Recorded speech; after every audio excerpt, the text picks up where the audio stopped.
हाँ देखिए इसमें ये दिया हुआ है, यदि यदि ए बराबर ए बराबर ए, इसमें तत्व तो दिया ए में ए है, बी है, सी है, डी है, ई है, एफ है, और बी में क्या दिया है, सी है, ई है, जी है, एच है, और सी में क्या है, ए है, ई है, एम है, एन है। तो निम्नलिखित के मान ज्ञात कीजिए। बी यूनियन सी निकालना है, तो हम बी के तत्व लिख दे रहे हैं। बी में क्या है, सी है, ई है, जी है, एच है। सी में क्या है, ए है, ई है, एम है, एन है।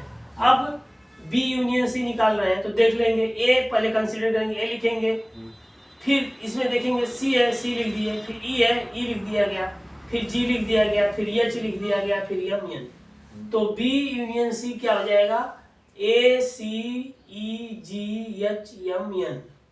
अब देखिए ए निकालना है, ए यूनियन सी निकालना है, तो ए का तत्व लिख दिया गया। ए में कौन सा एलिमेंट है, ए में दिया हुआ है ए है, बी है, सी है, डी है, ई है, एफ है, और सी में क्या है, ए है, ई है, एम है।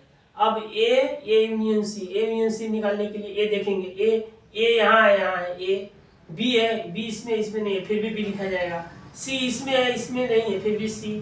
डी इसमें है, इसमें नहीं है, डी। ई दोनों में है, ई। एफ इसमें है, इसमें नहीं, फिर भी एफ लिखा जाएगा। अब बच क्या रहा है, एम और एन, एम एन हो गया। इसमें यूनियन में सारे तत्व लिख दिया जाता है कि इस जो तत्व इसमें है, इसमें नहीं है, फिर भी वो तत्व लिखा जाएगा। अगर इसमें है, इसमें नहीं है, तब पर भी लिखा जाएगा। अगर इसमें है, इसमें नहीं है, तब पर भी लिखा जाएगा। लेकिन वो दोनों में से वो तत्व छूटना नहीं चाहिए, और वो जो तत्व है, एलिमेंट है, वो रिपीट 2 बार नहीं होना चाहिए। तो A union B, A union C हो क्या हो जाएगा, ए हो जाएगा, A B C D E F M N. अब सी यूनियन है, सी ए है और ये है, तो इसी सी है, ये सी बराबर क्या दिया है, ए है, ई है, एम एन, एम है, एन है। ए बराबर ये दिया हुआ है, तो लिख देंगे, ए देखेंगे ए है, फिर बी है, फिर सी, फिर डी, फिर ई एफ एम एन, दोनों ये इक्वल हो जाएगा। ठीक, तो ए यूनियन सी बराबर सी यूनियन ए। अब देखिए ये वाला निकालना है, A union B union C. तो यहाँ पर हम बी यूनियन सी यहाँ निकाले हैं। ठीक, बी यूनियन सी क्या दिया है, ए है, सी है, ई है, जी है, एच है, एम है, एन है, और ए बराबर क्या दिया हुआ है, ए बराबर ये दिया है, ए है, बी है, सी है, डी है, ई है, एफ है। अब इसको कंसीडर कर देंगे या इसको कंसीडर कर देंगे, इसे कंसीडर करेंगे तो ए लिख दिया गया, फिर बी है, बी लिख दिया गया, फिर सी लिख दिया गया, फिर डी लिख दिया गया, डी इसमें है, उसमें नहीं है, फिर ई इसमें भी है, उसमें भी है, ई हो गया, फिर एफ इसमें है, उसमें नहीं, एफ लिखा गया, ई एफ जी उसमें है, उसमें नहीं, तो जी हो गया, एच उसमें है, फिर एम उसमें है, फिर एन।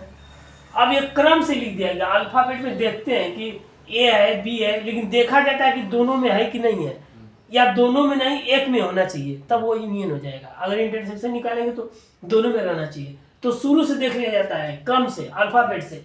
ए आता है, बी आता है, C, A B C D E F G H I J K L, ये नहीं है, फिर उसके बाद एम और एन बच रहा है, तो यू भी है।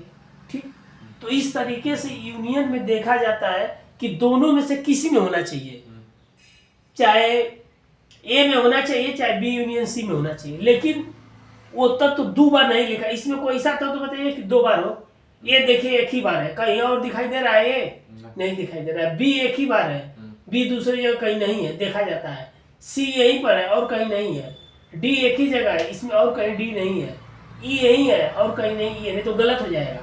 एफ यहीं है और कहीं इसमें नहीं है, जी एक ही जगह है और कहीं नहीं है, एच यहीं पर है और कहीं नहीं है, एम भी एक ही जगह है और एन भी एक ही जगह है। ठीक, तो इस तरह से मतलब कोई भी तत्व 2 बार नहीं रहना चाहिए, रिपीट नहीं होना चाहिए, एक बार रहना चाहिए। ठीक ना, ये है।